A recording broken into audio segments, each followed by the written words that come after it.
Hello AD History listeners, join us for a live stream on Wednesday the 19th of February at 4:30pm GMT, 11:30am ET and 8:30am PT, where we'll be doing our annual tradition where we ask, how will historians remember the year of 2024?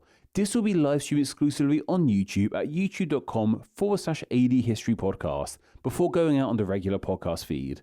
Once again, that's Wednesday the 19th of February at 4:30pm GMT, 11:30am ET and 8:30am PT. See you there.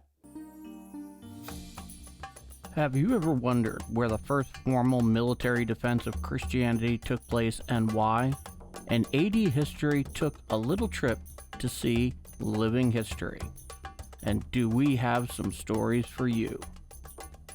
This is the AD History Podcast, weaving a tapestry of world history from 1AD to HD.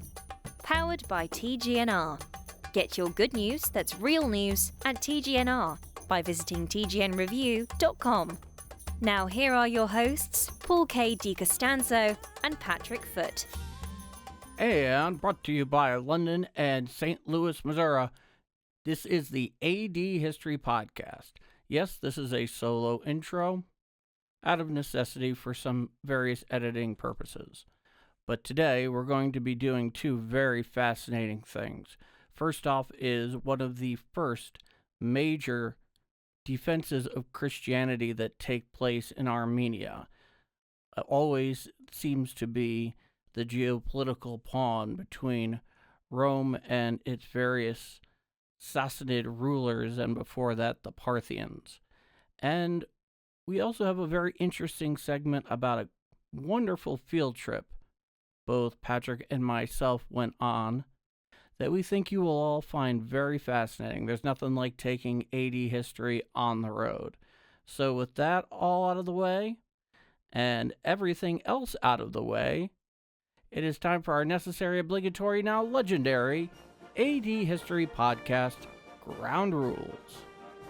1. Evaluate events in the context they occurred.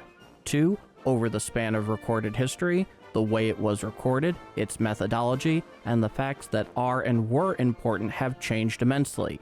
How we view history today is not necessarily how we viewed it even 50 years ago. 3. Nothing in history was inevitable. And 4. History and the past is like a different country. Now, Mr. Foote. We're getting into really, in our last episode, we mentioned briefly Armenia. And Armenia is relevant in our show for a lot of reasons. It's been kind of on the periphery for most of our show because there's that constant tug of war between the various Roman powers, whether that be Rome as a whole or the Eastern Empire or the Byzantines, as they're now slowly becoming called, depending on your source, and the various incarnations of Persian power. That power that emanates from what we would know today as roughly Iran. And in this case, though, in the case of Armenia, Armenia is very, very closely associated with Christianity. Yeah. And in this case, Armenia and Christianity are going to come together in a true clash. Yeah. A battle, indeed. So, Yeah. Mr. Foote, Sir Patrick, you have the floor. Gosh, thank you, Paul. So, you were completely right there, Paul, with what you said, because it was in this decade that we're covering in today's episode that Christianity reached an unfortunate, though deeply noteworthy milestone. That being that the first battle in defense of the Christian faith was had in this decade. Now, many wars throughout history have been fought in the name of one religion or another. And here, we see Christianity being the religion at the center point of a battle for the very first time. Those fighting against Christianity, well, as you mentioned, Paul, are good friends and long-time contributors to the series, the Sassanid Empire. But, as you also hinted towards, Paul, those on the other side, on the side of Christianity, were that kingdom we've only just started to delve more into. That being the Armenian kingdom and the Armenians and their kingdom. Very fascinating area, part of the world, especially up to now, as we talked about in our previous episode. It was really on the cusp, in the crossfires of so many greater powers. So the ancient kingdom of Armenia is pretty much the forebearer to the modern nation we call Armenia, which is on our planet today. It resided in that same general area as modern Armenia. It's the Caucasus region, I believe is its correct name. It's that sort of string of land between the Black Sea and the Caspian Sea. This area of the world in ancient times, as I mentioned, sat on the borders, not only between Western Rome and Eastern Rome, but as well as people like the Sassanids, the Persians, and so forth. So this has led to Armenia throughout history being under the rule of many different empires. And I am not making this up. So this is a real quick recap of what Armenia has been through, just for a brief spell, more or less through the entirety of AD history. So in 60 AD, Rome claimed Armenia. And then by 63 AD, Rome and Parthia were given equal rule over Armenia. And then in 117 AD, Hadrian actually granted Armenia independence. But then by 166, Rome sacked Armenia again. Then by 252, the Sassanids invaded. Then by 298, Diocletian reunified Armenia. And then in 387, which is a few decades before where we are right now, it was formally split between Eastern Rome and the Sassanids. So yeah, Armenia's been through an awful lot. An awful tug of war. Yes, a real tug of war. Now, this area of the world has almost seems like it's been hotly disputed for,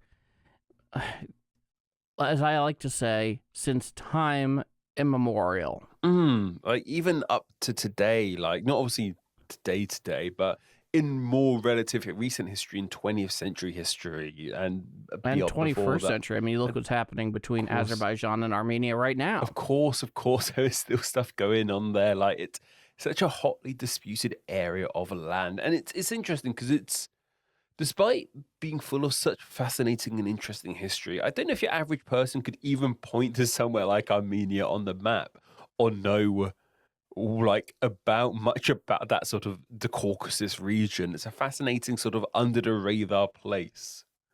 Well, you know what's interesting? You want to know, and it's something probably most people would not know. However, one of the highest profile celebrity families in the world are Armenian. I do know. You know which ones I'm referring to, don't you? I do indeed, yeah. And it's the reason I think recently Armenian women were voted the most attractive in the world, which I have no idea who ran that poll or what that even constitutes. But yes, the Kardashians are of Armenian descent. Yes, indeed. The Kardashians, indeed.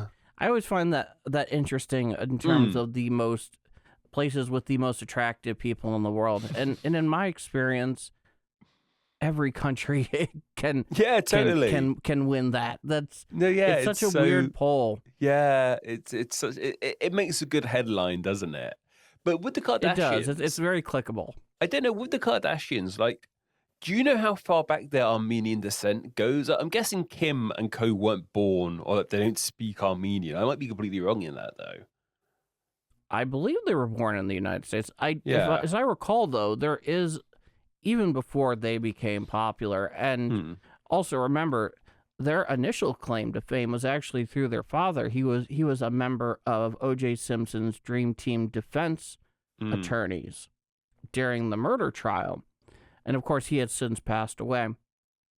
But as I recall, there is a large emigre population of Armenians in Los Angeles. Gosh, how fascinating. Yeah. So, like this little part of the world, not many people, as I said, especially in the English-speaking world anyway, I'm not sure many people could tell you much about Armenia, let alone point to it in a map, but it's had a huge cultural importance because love them or hate them or have no opinion on them either way, which is completely valid as well. The Kardashians are pretty darn popular. Like, I, who've never watched a single episode of their show, I've barely even heard any of them actually speak. I know an awful lot about them. They like ingrained themselves into cultural knowledge pretty darn well. They have become a staple in their own right. But yeah, this kingdom's rulership is severely muddled. Yeah, so to say the least, like going back to the kingdom of Armenia, not so much our modern nation of Armenia, its history and rulership is so confusing, but something that's really clear cut is their religion. Because in 314 AD, Armenia became the first country/kingdom to make Christianity the state religion. It was actually a bit earlier they adopted Christianity and made it more official. It was in 301 AD when it really became the religion of the country. It was only in 314 it became the state religion.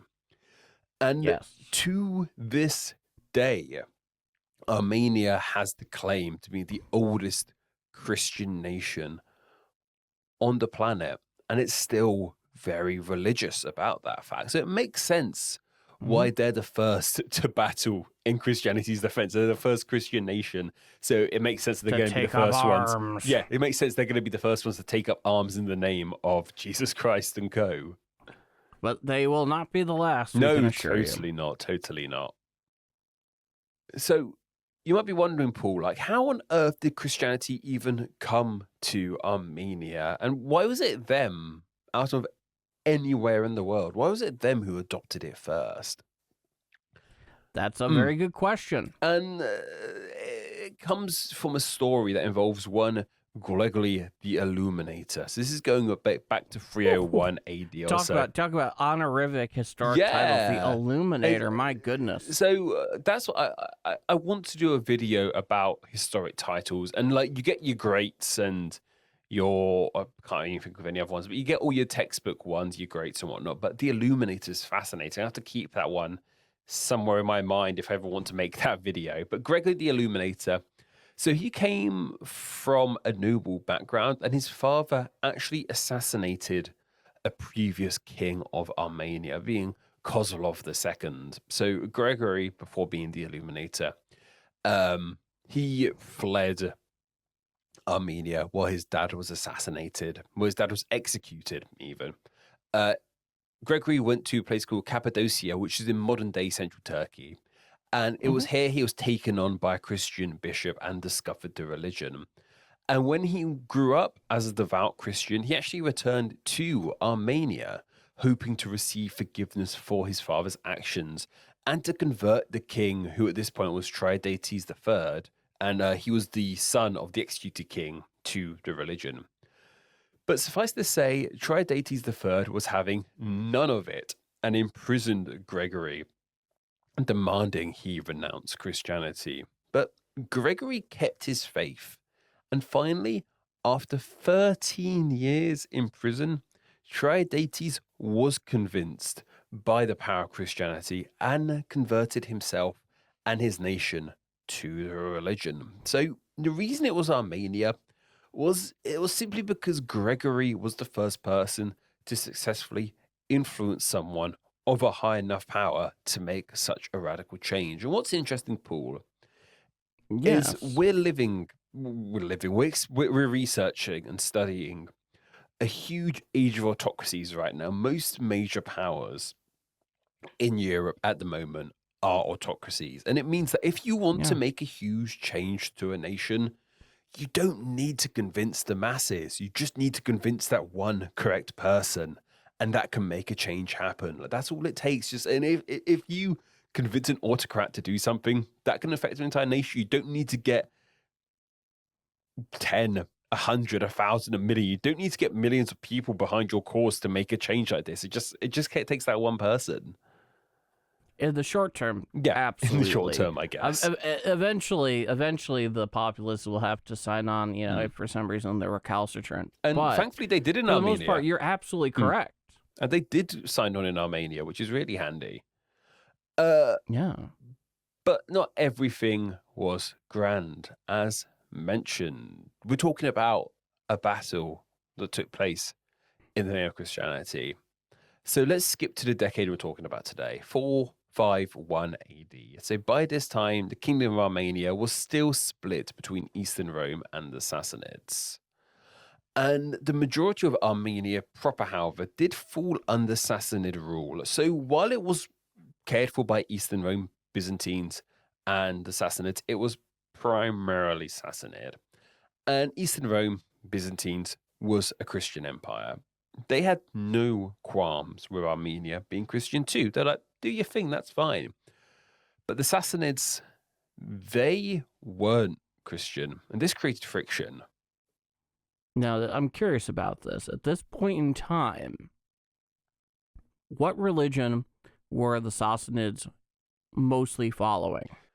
So the state religion of the Sassanids was Zoroastrianism. And Paul, I believe we may have talked about this before. We have come across Zoroastrianism before. Not in huge depth. No. But it has been relevant in the past. So, especially when we were looking at the transformation from the Parthians to the Sassanids. Yeah, and what's fascinating about it is it's monotheistic, meaning they only have one God in this religion, which that's what, it's an ancient religion. To find such an old religion to only have one God is fascinating, because most older religions were paganistic, multiple gods like we see with Hinduism, which is the oldest, still widely followed religion on the planet today. Well, here's there is an interesting thing when it comes to Hinduism, is that it is actually monotheistic, but with many different avatars. Oh, how fascinating! Okay, that's cool. I'll have to look into that more myself, I think, at some point. It's a very nuanced thing, but Hinduism is monotheistic. It's good to have our bases covered. Yes, certainly. Totally. Okay, no, great. But this religion was founded by a prophet called Zoroaster, and we don't need to go into the minutiae. All you need to know is that it wasn't Christianity, and one of the key elements of Zoroastrianism was the worship of fire, and even to this day, being a fire worshipper holds a stigma to it. It's still a term we use for someone who we see as being somewhat backwards, I suppose. A lot of times when the Kingdom of Saudi Arabia and Iran are basically slinging excrement at each other, as they so often do publicly, Saudi Arabia will refer to Iran as a bunch of fire worshippers. Yeah, and that goes all the way back to this right here. This is more or less modern day, like this. Yeah, they're making a swipe at Zoroastrianism. Yeah, which is fascinating because Zoroastrianism is still practiced, not in huge capacities, but it's still a religion on the globe. That's why when I mentioned Hinduism, one of the oldest mass majorly followed ones. But besides the point, but no, that's what they were following at this time primarily. And of course, at this time, religion was deeply linked with the state. Religion and state went more or less hand in hand at this point. So having quite a large Christian population in Armenia within the Sassanid Empire was seen as something of an issue. It was thought these Armenian Christians would subvert elements of Zoroastrianism, and by 428 AD, Sassanid Emperor Yazdegerd II was on the throne, and he was a devout Zoroastrian, and he ordered his Armenian subjects to drop Christianity altogether. And the Christians... That went well. Yeah, the Christian Armenians actually refused, and over the next few decades, they protected their religion. And by 447 AD, the Armenian nobles proclaimed to the Sassanids they were faithful to their church, but they were still faithful to the Sassanids too. They liked their current situation. They didn't want to usurp the Sassanids. They liked being a client state in the Sassanid Empire, but they just wanted to follow their Christianity still. And this was being led by an Armenian known as Vardan Mamikonian. Just remember that name, Vardan Mamikonian. And what I find fascinating about this, Paul, is it's really peaceful and respectful. Like, they were like, hey, I hope you don't mind. We want to do this religion. Nothing against you guys personally. We're happy where we are. We just want to keep our religion the way it is. And it shows quite a stark difference between the Sassanids of, well, today, as in 450s, and Rome of the past. As we've talked about, Rome were very happy to let their citizens just carry on doing their thing as long as they paid their taxes and whatnot. Rome didn't implement their gods on other people like the way the Sassanids were demanding the Armenians were doing right now. What did Eastern Rome do during this battle? So that's an interesting thing. Speaking of Rome, they didn't really do anything. They seemingly stayed neutral on the matter. I find that so Yeah, interesting. You figured they would have taken advantage of it, considering they were the other great Christian power in the Exactly. neighborhood. Well, the Sassanids were unhappy with the Armenians saying no, so this sort of battle was looming, and the Armenians actually did find allies in the form of the Georgians, but they did, and as I mentioned, Vardan Mamikonian, he was the one who was leading this Armenian rebellion. He did actually write to Eastern Rome and send for aid, and he was actually really close friends with Theodosius II. But for one reason or another, that help didn't come. There doesn't seem to be anything explaining why Eastern Rome didn't help. They just didn't. Maybe they might have had their own stuff going on to a degree and couldn't afford to help. Maybe they thought, we don't want to fall into another battle with the Sassanids again. They've caused us so much grief in the past. Why don't we just stay out of this one? So it's really interesting stuff.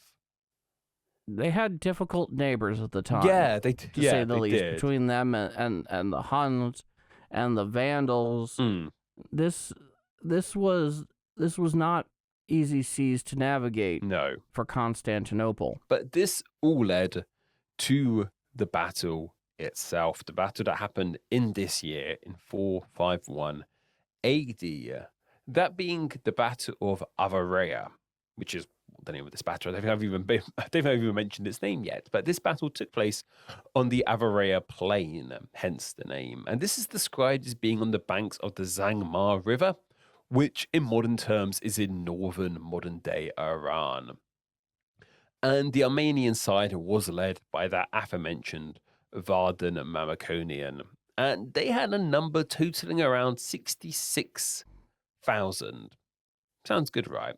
But here's the thing. A good round number. Yeah, a nice round number. And the Sassanids were actually also led by an Armenian. This was Prince Vasak Sweeney, and he defected from the Armenian side to the Sassanid side, denouncing Christianity in the process. And while it's easy to just go, oh, you massive traitor, you got to think, like, this is people's lives on the line. It's people...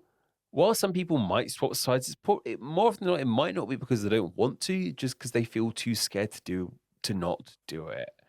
But it's fascinating hearing someone actually did defect from one side to the other here and end up leading the army.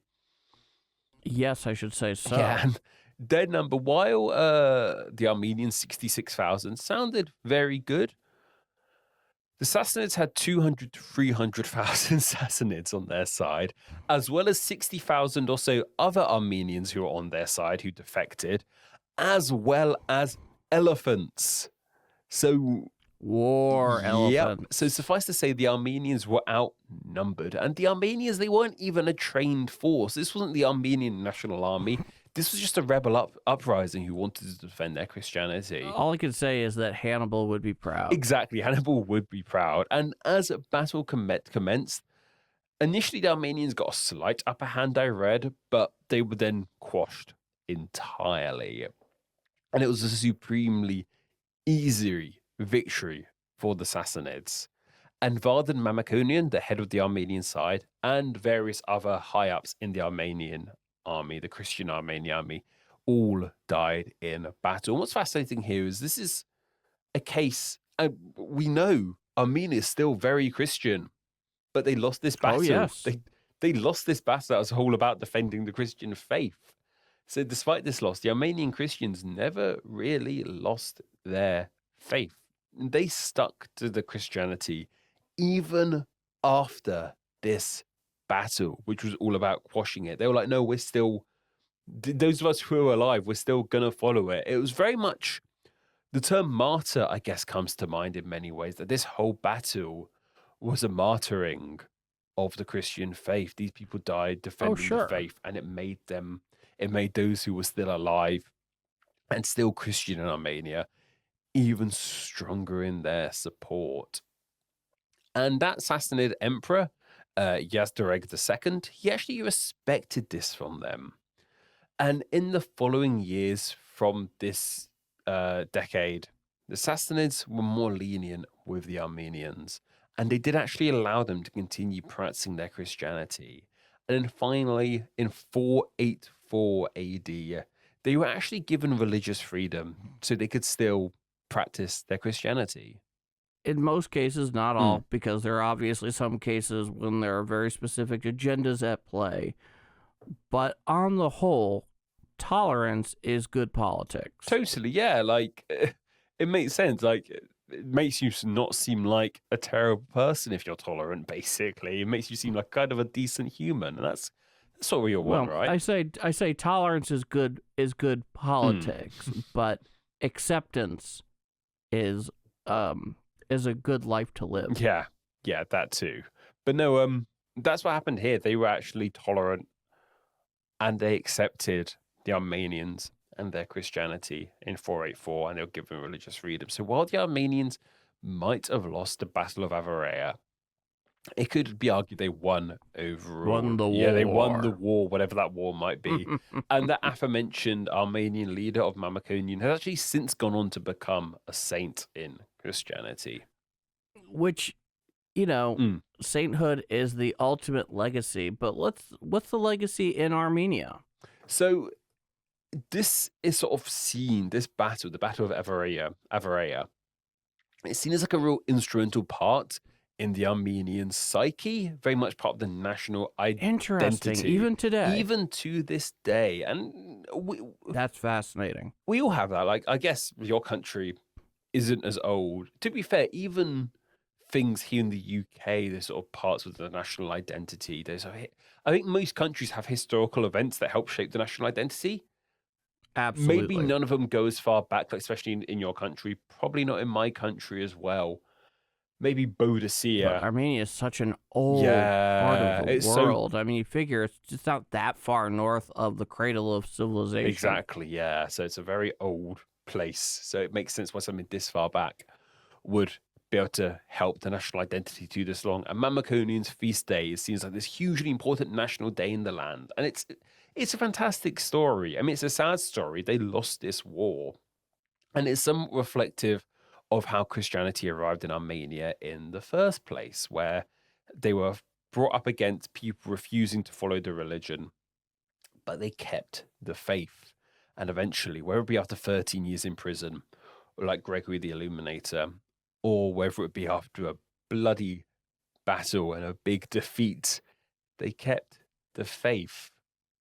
And this has helped shape the Armenian national identity, as I said. The people in this nation will face some really extreme situations going on throughout history down the line. I'm sure yourself, Paul, and many of our listeners have heard of the Armenian genocide.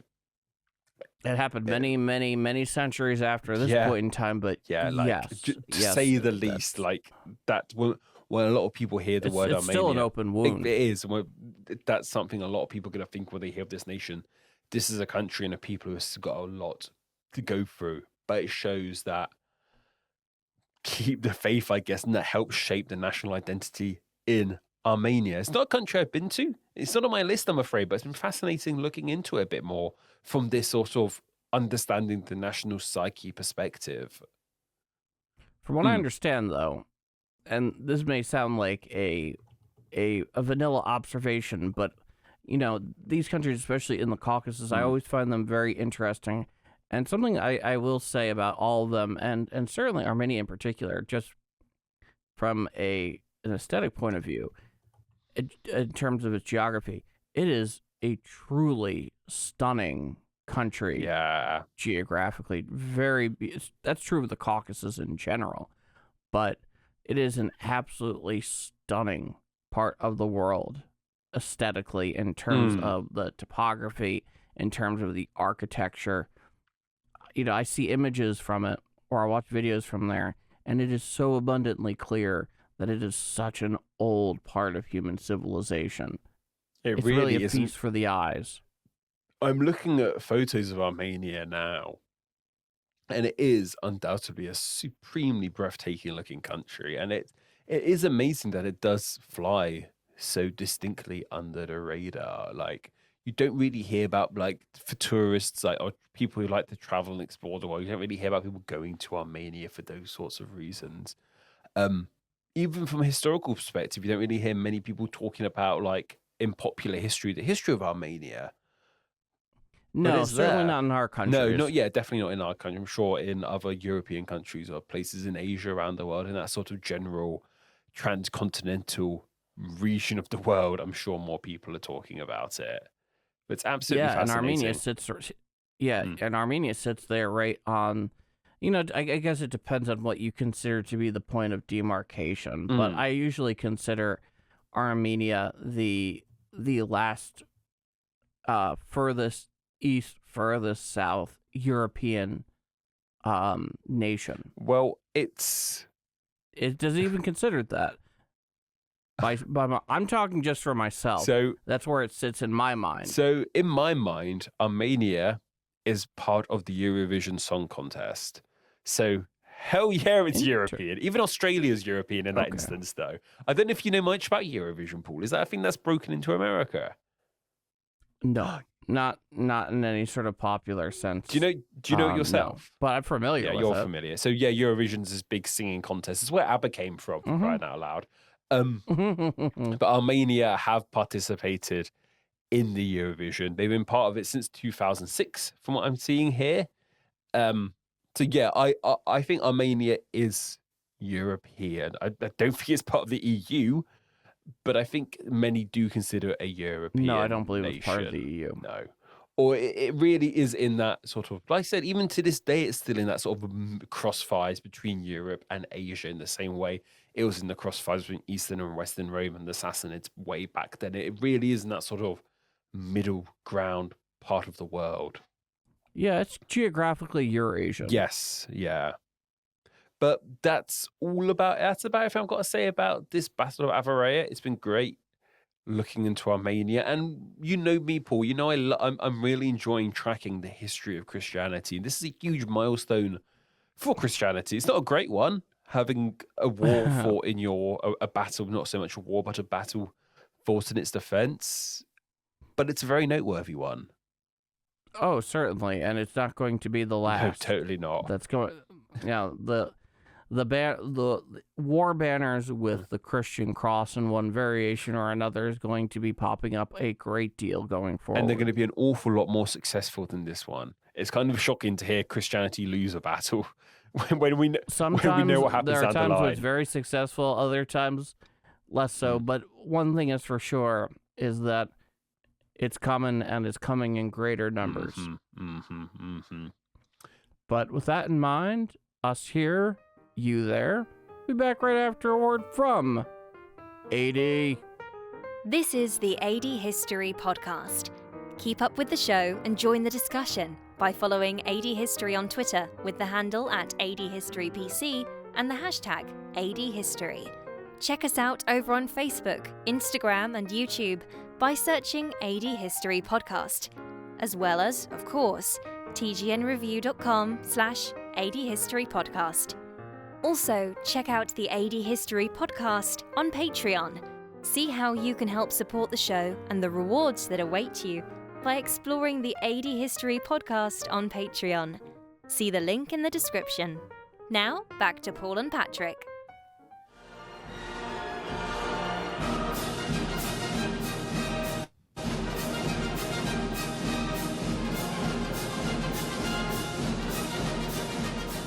That never really gets old. I don't think quite. It does, at least. No, I always enjoy hearing that. Yeah, it's great. So for this middle segment, we're actually not going to be answering a patron submitted question, because something that we haven't really publicized in any way whatsoever, but is definitely worth mentioning.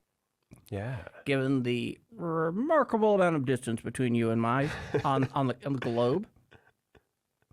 is that this past September of 2023, you and I had a very fortuitous reunion in New York. Yeah, it was absolute blind luck that it all came together, because I booked a trip to New York with a friend of mine in January for that September. And it was pretty much seeming like you wouldn't be in New York at that point by any luck, but somehow you were luckily in the area at that time specifically for a event, which I won't, private stuff won't. No, that's fine. I was at a wedding. Oh, yeah, well, that's fine. I was at a wedding. I'm not going to mention whose wedding, but I was at a wedding. No, that's fine. No, yeah, you were at a wedding, luckily, in the area. So we had a lovely day out together, which was loads of good fun. And we got our history on. Like, we weren't mucking about. We got the apps. We did 2 very big history-based events that you can do in New York. It was just lovely to hang out as well. We ate pizza. We got lost on the subway together. All Very the briefly, classic New yes. York things. Yeah. I thought you were our guide, Paul. I was like, oh, Paul, you can just get us to places because you know. Yeah, where we're going. I got screwed up because when I was looking at the map when we were going from Brooklyn into Lower Manhattan. Yeah, because I was staying in the depths of Brooklyn. Yes, you were. It was a cheap hotel. What can I say? Well, that's what happens when Airbnb has been almost put out of business. But in New York City, that is, for reasons that are just not even worth discussing. No. But I got taken in because I was only paying half attention. And when I saw Court, and when we were going to Cortland, I thought on the map it was simply abbreviating because we were already on the train, and I was kind of like half paying attention. Then we got off, and I got up there, and it's like, this is not our stop. I knew this immediately, and then I realized, okay, so that was not an abbreviation for Cortland. It was simply Court. And then we got back on the train. Yeah, we were fine. Something I find so odd about New York, especially compared to London, because, I'm going to compare New York to London because they're very comparable in many ways, somewhat comparable cities. One of the very few places you can compare New York to. Yeah. And the tube, I have to give London the upper hand for the tube, not only because of how it's laid out and whatnot, but the names of stations. I find New York subway station names so confusing because they're all just numbers, something street. I guess if you're living there and you know it well enough, you'll know what's what, but it's not as easy to remember as like the much more unique, diverse names of the London Underground, like Elephant and Castle, Baker Street. But then maybe that's just because I've grown up my entire life with the Underground ingrained into me, and the subway just seems very alien and foreign in some regards. But I feel like each station needs a more unique name, just so people, dumb tourists like myself, get a little bit less confused. It's one of those things where you don't think about it when you have so deeply internalized, almost basically into your subconscious, how the city is laid out. That when you see the numbers, like 2nd Avenue, and what train you're on, and you know the path that it's taking, that it just it never even, you don't even think twice about it. And that's something I find really fascinating about New York. I feel to understand New York, you have to understand its geography. Like, what is it? It's boulevards and streets one way, avenues the other way. Yeah, avenues are north-south, and streets are east-west. But even that's not true. North-south is actually like north, because obviously Manhattan Island's on a slight diagonal. So like New York North is its own thing, basically. It's not true north. Yeah, New York North is not true even, north. It's barely magnetic north. Yeah. But no, we had a wonderful time there, Paul. Thank you very much for joining me and my good friend Josh for our adventures in New York. It was wonderful to have someone who knew the area a lot better than us. But no, we got up to all, once we figured out our underground stops, we had some amazing things. And the first thing of historic note we did, and we don't need to dwell on this one all too much, is we visited the 9/11 memorial. And actually, no, we just visited the memorial. I went back the day after to go to the museum itself. So did you? I didn't know that. Okay. Yeah, me and Josh wanted to go explore that properly, so we went back and did that. But we went to the memorial, which I didn't do last time I was in New York. I went to New York last in 2018 on my own. And obviously, we met. AD history happened. I was on my own. And I just felt, I don't know, I didn't know if it felt right to do it. I just didn't feel in a comfortable spot. But this time I was like, no, we'll go check it out. If there's anyone better to go with, then it will be an actual New Yorker to go with me. And my friend Josh really wanted to go as well. But it was quite a sight, to say the least. Yeah, I think it's been done pretty tastefully. Yeah, it has been. Where you just have the two footprints, and they made them into waterfalls, basically. Yeah, with all the Big names square on the waterfalls. sides. Yeah. That as well, all 3,000 plus of them. Yeah. But, and I would say that for all intents and purposes, it's treated with the gravity it deserves. Yeah. You know, I'm still not big on the museum having a gift shop. No. As far as the Memorial Museum. No, I didn't visit the gift shop. I think that is a bit. Yeah. Pardon? We didn't visit the gift shop. Yeah, I don't blame you. I wouldn't patron that either. All whatever the proceeds go to, I guess it's. I don't consider it particularly tasteful, but No. But places, I think we'll talk about it off camera. I think Anne Frank's house is a gift shop, so they're hard to avoid. Yeah, I'm not big on that one either. No, me neither. But the museum, other than the gift shop, I don't know if you've been at all, Paul. The museum was really interesting when we went back the day after. Never found a reason to go. Yeah, well, you were there. I guess you don't need. We're not there, but you. Were very I much knew in the World vicinity. Trade Center when the two towers stood. I knew the area as well as anyone could, because it was not like a place that you would go to like really hang out per se, because it's down in the financial district, and you kind of have to have good reason to be there. But I remember you telling me your good reason to be there, and that was because it was like the first Krispy Kremes in New York, the only Krispy Kremes in New York, and that's why you and your family would go quite often. Specifically in 2001, might I add? Oh gosh, was it in 2001? Yeah, so it was they had a big Krispy Kreme. I think maybe it was at 5 World Trade Center. It was only it was still on the same World Trade Center campus, or maybe it was World Trade Center 7. I don't remember. Point is, and apparently I had been to the top, but I was too young to ever remember going up. But at the same time, I also didn't have a lot of interest in doing that anyway. Because I've been to the top of the Empire State Building, which I mentioned to you briefly. I do have an interesting anecdote about that. When I was in the 3rd grade, I think, my dad, my brother, and I on one Sunday afternoon decided to go up to the 102nd floor observatory on the Empire State Building.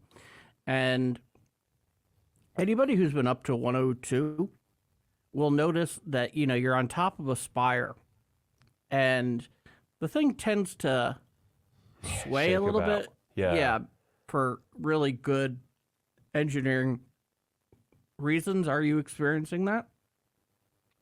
They have to have a little bit of give. Yeah. But it's a little unnerving. And you don't tend imagine. to stay to want to hang out there. Yeah.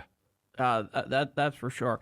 And the elevator back down to 86 was taking too long. And we noticed some people started taking the utility/emergency stairs, and that no one was stopping us.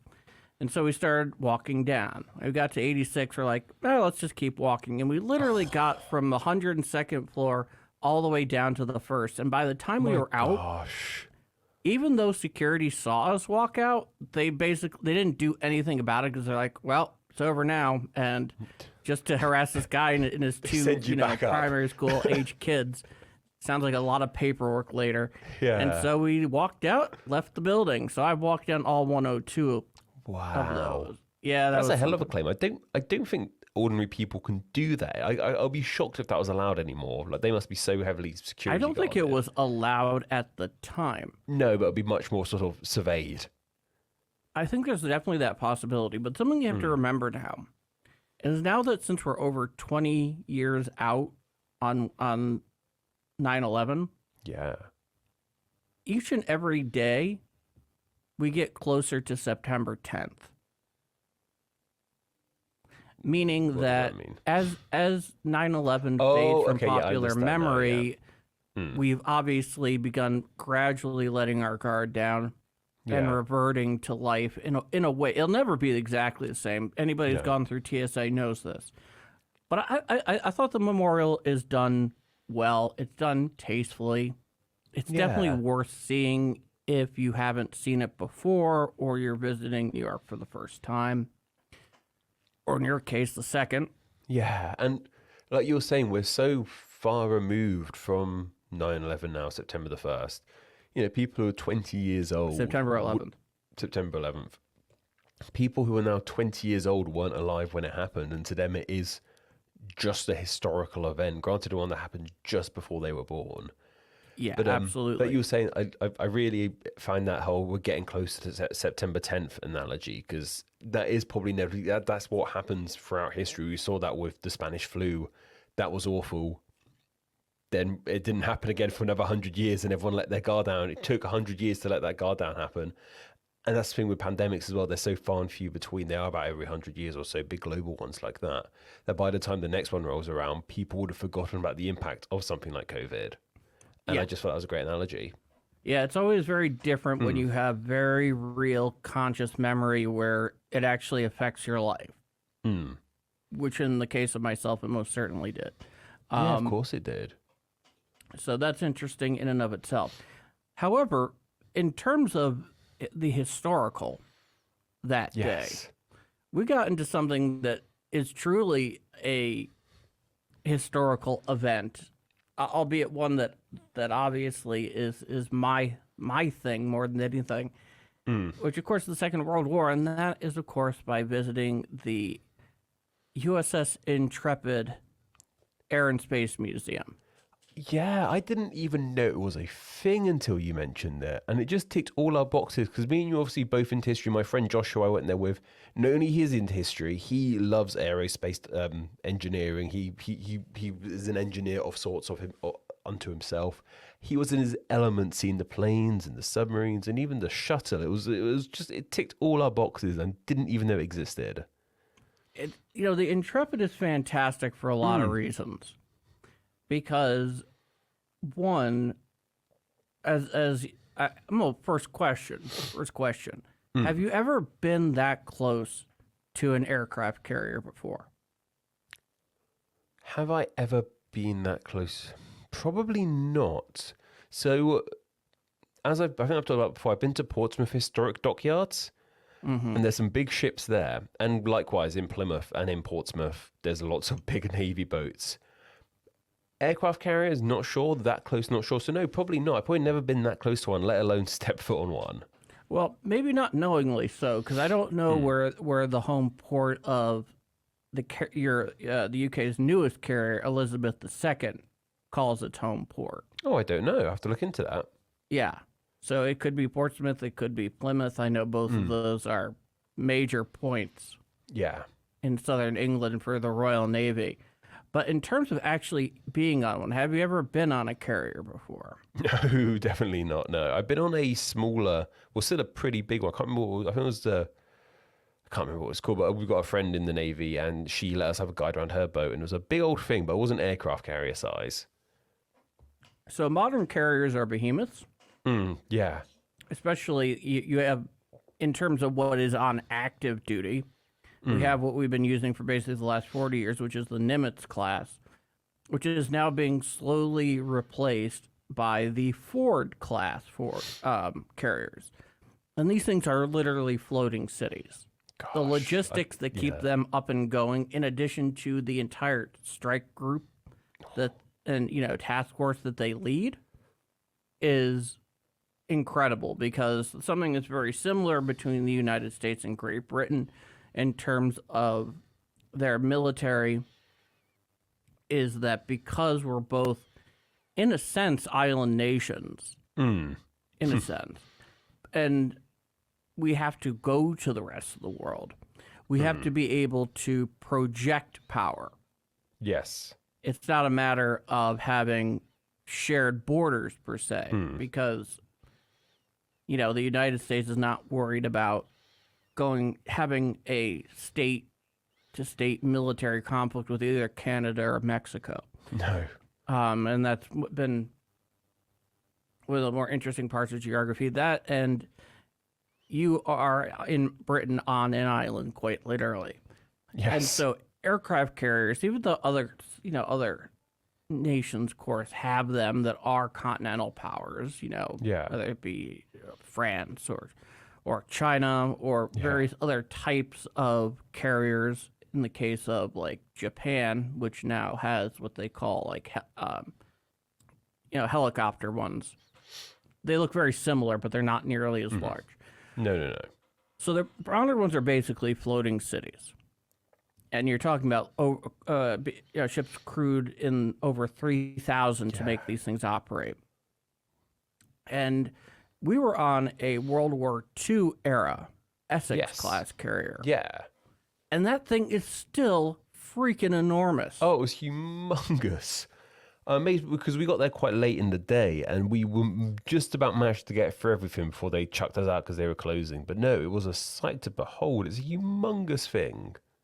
Absolutely. And the other great part about it is when you're on the flight deck is this whole array of aircraft they have on display there. From all over the world. It wasn't just US ones, was it? I think there were some British ones there. I think a French one or so. I think there was a Harrier on there. Yeah. The old jump jet. Yeah. Which of course has been now retired, yeah. I believe. And the new F-35s, at least certain variants of them, have that sort of vertical takeoff capability that the Harrier is so noted for and how well it did it, especially at the time it debuted. But for me, the aircraft that really stuck out for yours truly, the one that I took the most interest in was what they called the Lockheed A-12. Yes, which was you ogling that one. It was the CIA variant of an aircraft that has a far more notable name that was operated by the U.S. Air Force, I believe, which of course is the SR-71, which is that all-black jet that was able to travel at over Mach 3 or something like that. It's a it probably is faster than that in all likelihood. I'm not sure. But we used that to run reconnaissance over the Soviet Union. And the idea behind it was, in its prime, is that it was faster than anything that the Soviets could legitimately field, and it could fly higher. Yes, I remember that one now. Yeah, it's an imposing craft in terms of its ability. Its abilities are a little different than its SR-71 sibling. Apparently can go between 50 and 100 miles per hour faster, which I suppose matters in some ways, but yeah. And it can apparently fly an additional 10,000 feet higher. But for all intents and purposes, you're looking more or less at the same thing. And for me, that's utterly fantastic. But the attraction that is so incredible on the deck of the Intrepid, as amazing as the A-12 or for all intents and purposes, SR-71 on display was, because these are all the real thing. Yeah, you're listening right now. Models. All the real things was, of course, being able to see, though you can't go in it, unfortunately. I don't think it would make much sense to do so. Is, of course, being able to see and really look at it up close, which is the first time I had done it, which is the Space Shuttle Enterprise. Yes, no, that was very spectacular. There was also something else on in the boat, in theory, that we could have seen, but annoyingly it was closed. It was the Concorde, which would have been marvelously exciting to see. So that wasn't happening. So the way the Concorde is set up there when it's there. Yeah. It was down for renovations at the time, I think. Not like they're going to fly again anytime soon. No, unfortunately not. And that's a whole story unto itself. Yeah, something we've talked about. Yeah, we did. We talked. You, Josh, and I were chatting about that unfortunate situation. But that's actually usually situated, I believe, behind the sub that's on display there, the Growler. Oh, okay, yeah. It's just a little too big to be put up on deck of the Intrepid. Oh, which okay, makes then. sense. Yeah. But the Space Shuttle Enterprise is interesting because if I recall correctly, the Enterprise actually never went to orbit. No, I think it was more of a test one, but it's still cool to see it. I think it might have been used for various testing, and it was also used quite a bit for just publicity of we got the space shuttle now. Back in you in just the want 80s. to show off. Yeah. Yeah, I mean the Space Shuttle program I actually think started under the Nixon administration, if you can believe that. But it was so cool to be up close to one of those things and actually seeing what exactly I'd been looking at for all these years that become so iconic. It's such an iconic shape, the US space shuttle. Like, it's probably more iconic than like a rocket itself, like the Saturn V that went, that landed on the moon, Neil Armstrong on the moon. It's a much more iconic shape, the space shuttle. It's unlike anything else. It looks a bit like a boat. It looks a bit like a plane. It's a bit of everything, and it was just cool to actually see one up there. And it was huge as well. It was pretty big thing as well. You couldn't go inside it, unfortunately, like you said. But I'd like to see what it was looking like on the inside there. I would have been absolutely flabbergasted to be able to go in there and actually have a look about. Like we would have had the Concorde been there, which I so much wanted to. It was such a shame. 'Cause when I first threw the idea of going to the Intrepid to my friend Josh, the first thing he said back to me was like, "Oh yeah, I'd love to go see the Concorde." I had to break his little heart when I said to him, "It's not there. That's man. not there. Not right now. It'll be back in the spring." Yeah, we'll have to come back again, won't we, at some point?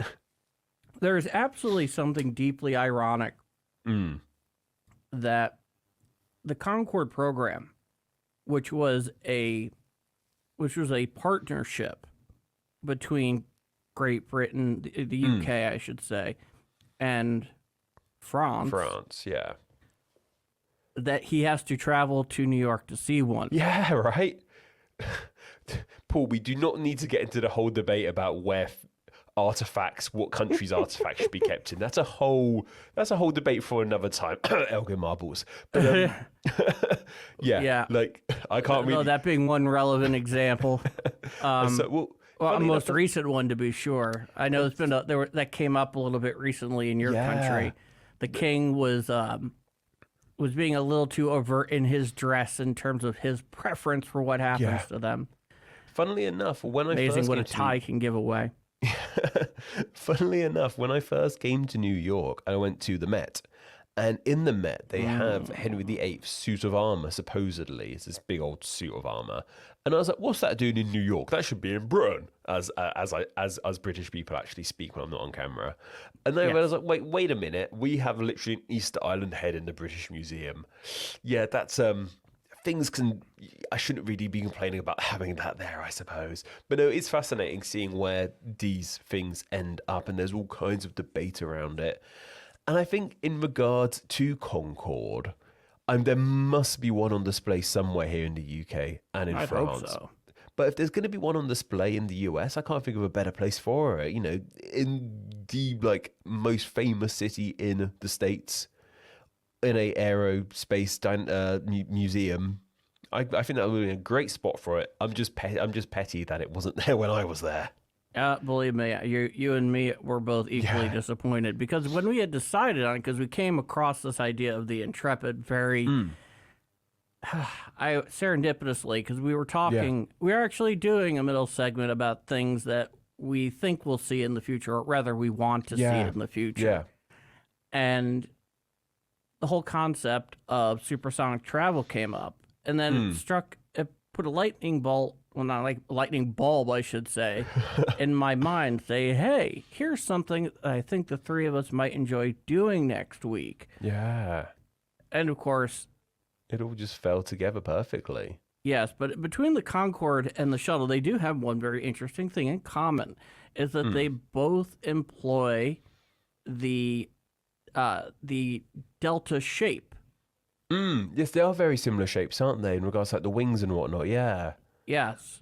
So they're both that delta shape in general, which is fun. Yeah.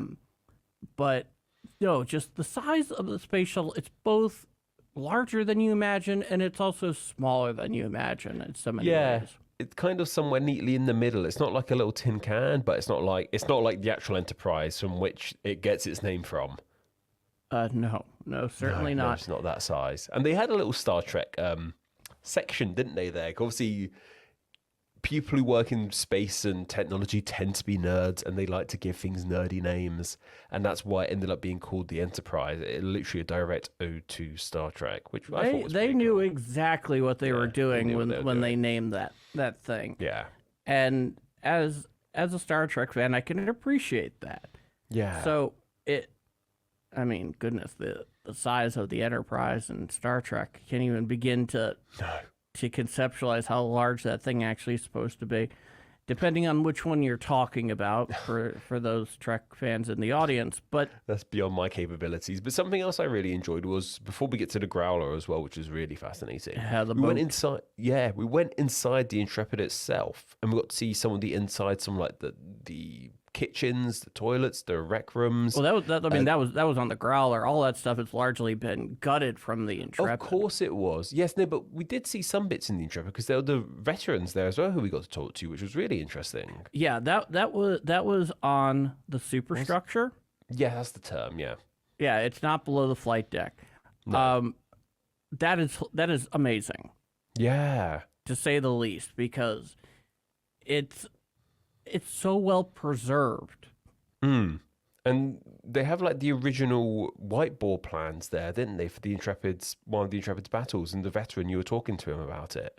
Yeah, so the fellow we were talking to was actually not a veteran of the U.S. Navy, but a veteran of the United States Marine Corps.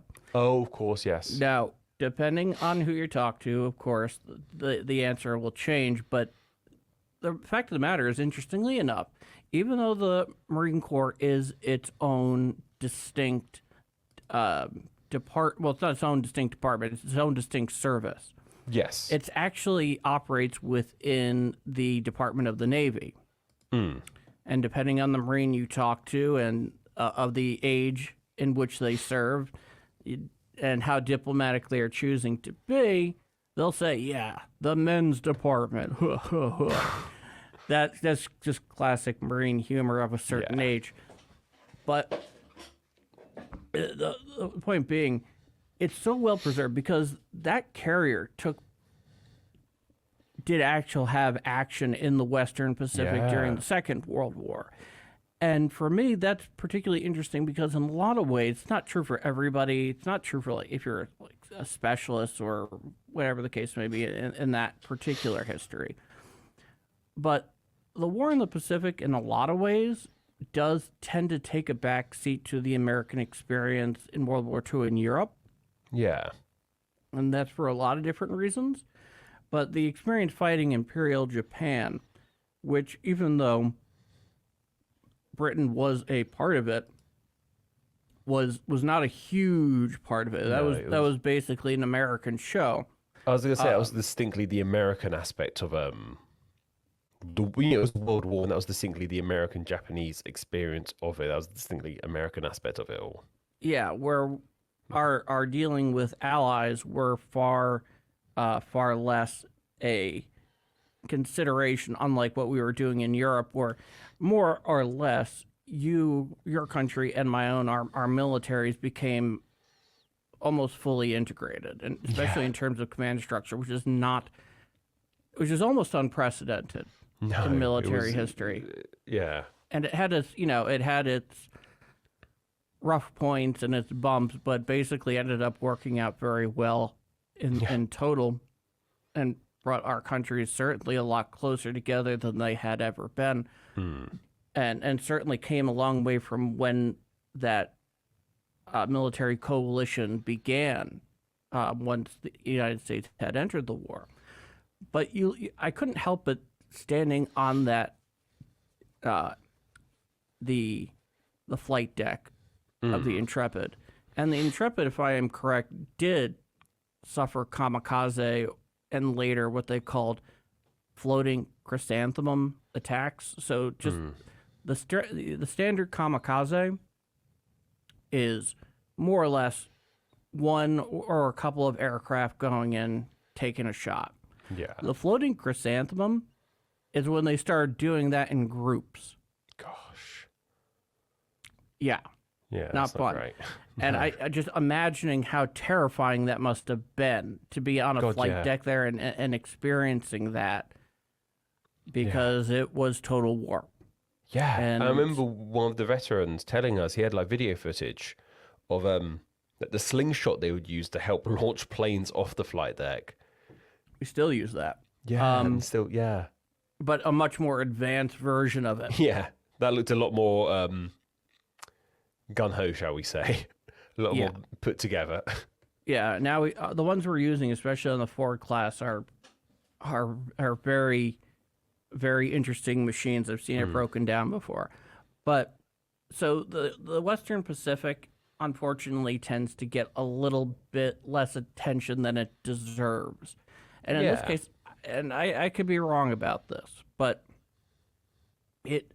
I believe it was actually involved in the Battle of Leyte Gulf. And Leyte Gulf is the largest naval battle in history, which occurred right off of the Philippines against the Imperial Japanese Navy. And that is an incredibly fascinating naval battle. It's happening, in concert with the reconquest of the Philippines from Imperial Japan, which of course had taken it very early in the war. And just being part of that awful, bloody slog that it took to dislodge Imperial Japan from the Western Pacific during that conflict. And it took plenty of damage.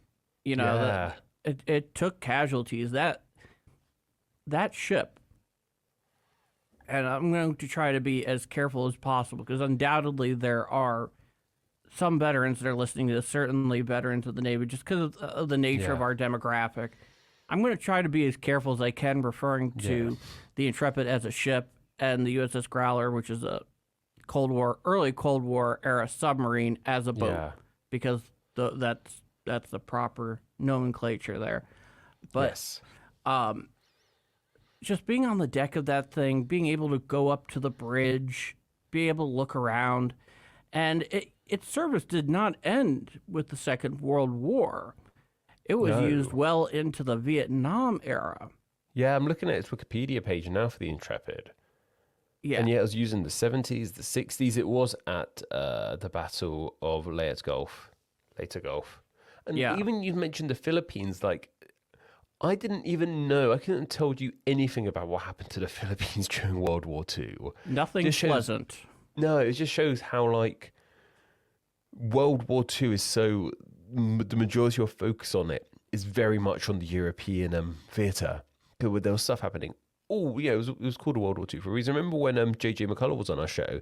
He was saying that he knew someone whose, like, granddad died in Egypt. And I was like, Yeah, okay, during the Western Desert Campaign, which Yeah. your country was leading, which is My bad. interestingly enough, 'cause Yeah. they were, the thing I didn't bring up to him at the time that I really No. wish I had, and I'd been curious to know his answer, which is, and I'm sure, given his nature and how utterly pragmatic he is, just unflinchingly so, having worked with him a couple of times, one of them being here on the show a few years ago. His feelings on a Canadian being there effectively to protect two things: the Suez Canal, and the other being British Middle East oil concerns in the Middle East, both of which were incredibly strategically significant in fighting that war for the Allies. You cut off the Suez Canal, you cut off the major heart of shipping for the British Empire out to their Far Eastern colonies at the time, and especially India. And traveling through that area in the Mediterranean until 1943 was incredibly perilous. So, especially not until both the United States and Great Britain, and just the Western Allies in general, successfully invaded and occupied Sicily. So while the British, of course, controlled the Suez and they controlled Gibraltar, just because you controlled the entry points didn't mean you controlled the Mediterranean. So, especially when you had Italy there, who had a notable naval presence, but eventually became a non-player and then was out of the war effectively after the invasion of Sicily in terms of a combatant. But, something that's interesting, Patrick, we talk about the Second World War, and I think it's interesting to point this out in terms of how we think about it. What we think of as the Second World War, we think of in reverse, and this is true of all of history, which is to say, one of my favorite quotes regarding history from Soren Kierkegaard, which of course is, history is experienced forward, but it is viewed backwards. We look at all of these things as this one great war, but when in reality, you go from the start of it, it is a collection of smaller wars that coalesced into one grand conflict and over the span of only a couple of years. So even, looking at Europe, when Nazi Germany invades Poland, is it a world war at that point? I think there's many a historian who will make the argument that will say no, at that point it was a European border war that the UK and France, of course, got into in defense of Poland, and there we go. And at what point does it actually become a world war? Is it in June of 1941 when the Germans invade the Soviet Union? Possibly. Is it a world war when the United States is attacked on the 7th of December 1941 by Japan, and then Nazi Germany, in one of the great strategic blunders of all time, decides to just declare war on the United States and invite them into the conflict in Europe, which it's very difficult to say looking back if FDR could have coaxed that out of Congress at the time. Had Hitler not taken that decision, is also interesting, because is that when the World War begins? Well, that's certainly when it does become a truly global conflict, right? So for me, it's interesting looking back and trying to conceptualize, well, when does it actually become a world war? And when we begin looking away from this in such a deterministic fashion.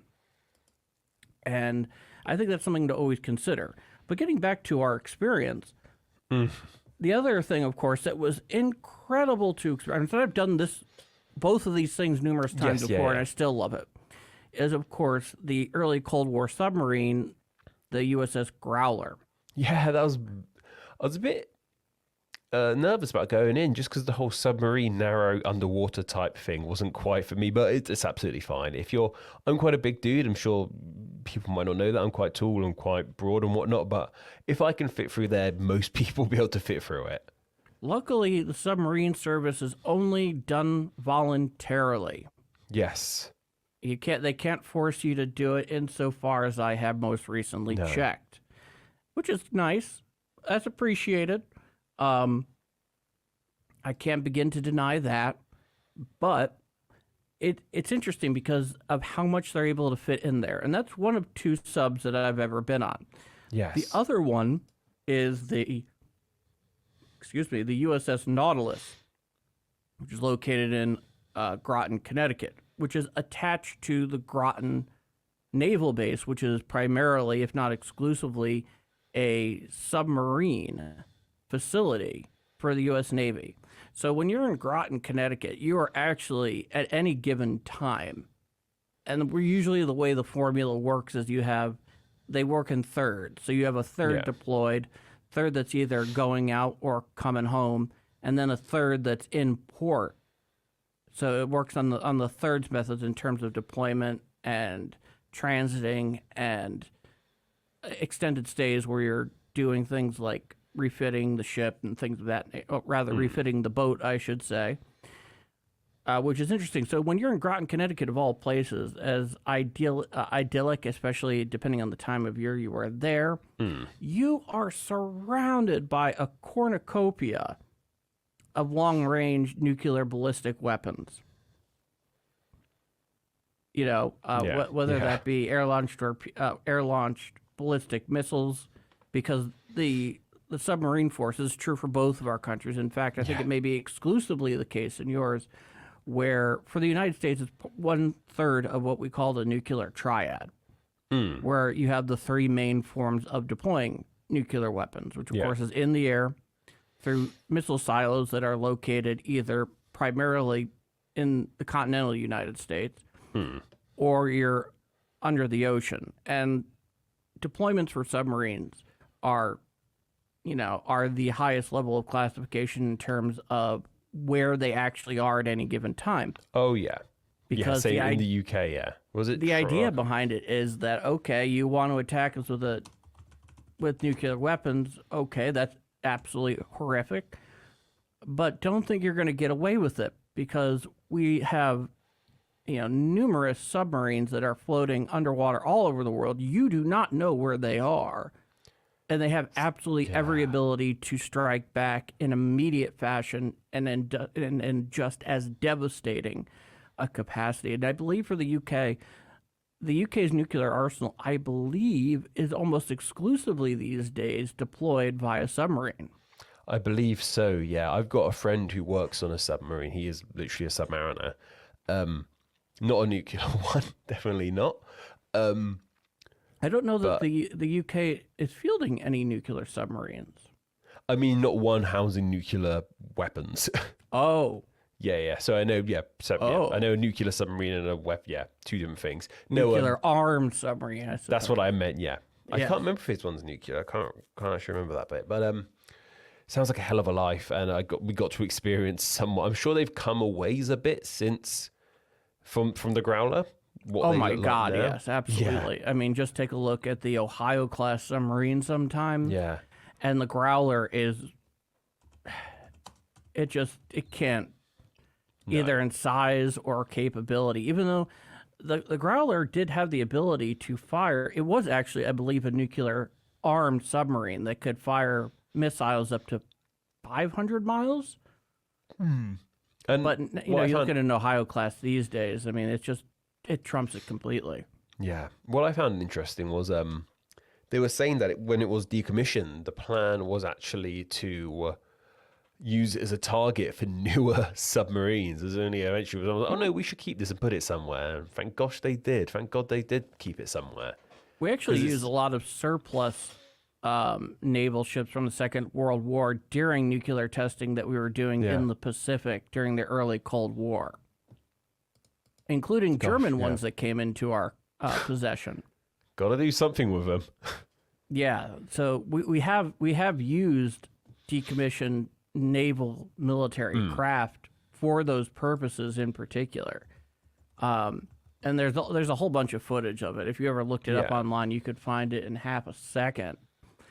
But it's interesting just going through the corridors of the boat, and you and Josh were just too damn large to be in that thing. Yeah, we wouldn't make good submariners. And if you were enlisted, I mean, just how small the berthing, and by berthing I mean the racks, the beds, are on the boat. It gives me claustrophobia, and I have my own claustrophobic tendencies. I think you do as well. Yeah. And the sub will definitely do that. And so when I was on the Nautilus up in Groton, which is the only decommissioned nuclear submarine that is available to the public, well, it's certainly larger than the Growler, I believe. It is also at the same time really no less, from a functional perspective, any less claustrophobic. And even if you were on an Ohio class or something like that, it still would bother the hell out of me. Yeah, but it's always fascinating to see these kinds of pieces of living history, of which both of these things are. Not only the claustrophobia of being in a submarine, but that submarine being in the middle of the underwater, like... Oh. Well, partially underwater. Underwater. They go all the way under. No, it's not all of it, but the portions we were in certainly were below the waterline. I mean, in a real world scenario, not just on the Growler. When it's actually deployed. Yeah. Yeah, I had a mentor in high school who was a retired 30-year Master Chief in the United States Navy who served in submarines during the Cold War. So he's a grizzled Cold Warrior. And he actually did the calculations, because he spent so much time on board subs at that point. And by his calculation, he had spent something like 7 full years underwater in his life. Gosh. I can only imagine what that was like, especially during the Cold War, when that was one of the truly prodigious fronts in a Cold War. That Cold War, the Cold War, to be sure. We wanted to share this with you guys because it was a lot of fun. You know, it was wonderful. If you've ever been to the memorial down for 9/11, if you've ever been to the Intrepid, leave a comment down below. Obviously, tweet us over on Twitter /X, whatever the hell it's calling itself now, at AD History PC, or of course Facebook.com/AD History Podcast, Instagram.com/AD History Podcast, and of course on YouTube down below. And if you are watching us on YouTube, don't forget to hit subscribe. We always really appreciate that, and hit the bell for whenever a new episode does premiere naturally. And we look forward to you to joining us. Leave your comments down below. Since this is since it's going on the traditional Patreon, I will definitely say thank you to all our patrons who could not do it without you. Thank you. We will plug Patreon more in full another time when we're actually answering one of your wonderful questions. But we wanted to share this with you. It was a hell of a lot of fun, and we encourage anybody to go in our footsteps, or if you've done it before, let us know what you think, because, boy, in addition to the fact we got to spend a day together, which in and of itself is a very special thing. Oh, it was great fun. It was amazing. So I'm going to take us out once again on the 1812 Overture. And, of course, us here, you there, and we'll be back right after a word from one Anna Domini. This is the AD History Podcast. Well, that does it for us today. Patrick, where can people find us?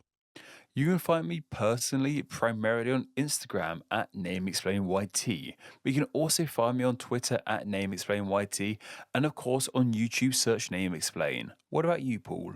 In addition to my usual work at TGNR at tgnreview.com, you can find me at my Twitter handle at PKD in History, as well as my reader-submitted World War II Q&A column, the World War II Brain Bucket, where I answer all World War II related questions, which if you are on YouTube, we will have a link down in the description. That's all today from myself. Goodbye, thank you, and take care. Yes, thank you all so much. Until next time. Like all good things, we come to an end for today. Thank you for listening to the AD History Podcast. It is listeners such as yourself who make this show possible and truly awesome.